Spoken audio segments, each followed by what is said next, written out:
Okay? But it's gonna happen to you sometimes, and the first part I expect you'll get, okay? But I'll show you some examples of other things that can happen, just so you know why I think it's such an important position, okay? Sometimes when I get a hold of a Kimura, okay, he's gonna grab a hold of his belt a little bit, and I'm gonna do a lot of things right. And as I pick him up, I can't get it, and he's gonna wind up on his side, okay? When this happens, I need to know where to go from here, because I can't, especially in the gi. No gi, maybe you can just force it. In the gi, not gonna happen, because he's got a grip right here, okay? He's got his belt, see? So what I need to do is I need to close up the space first. I need to drop my knee to this right here. So I need to be pinching his head with my legs, okay? Bang. Now I might be able to finish the Kimura, okay? There's a lot of things you can do. I could teach 2 classes in a row just on this position, okay?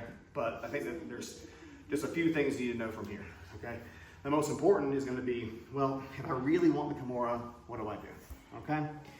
Well, if I really want to detach this, I'm not gonna do it with just my arm strength. I've got 2 weight classes on Coach Blaine, and I can't rip this out.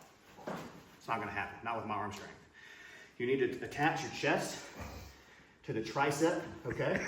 And then, if available, slide your knee over that bicep.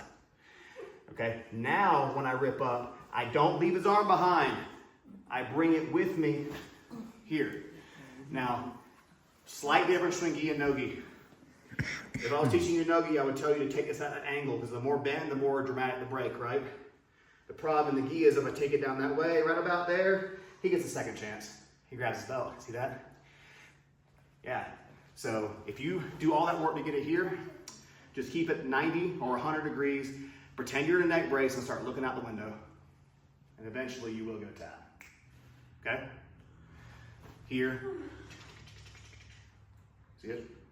Right, so one more time, okay? I'll show you the whole deal. This is how it's gonna go. You're gonna do everything right, but he's gonna see you coming a mile away because you Kimured him twice today. You're gonna switch your hip, step over, pull, drop your knee, pinch, okay?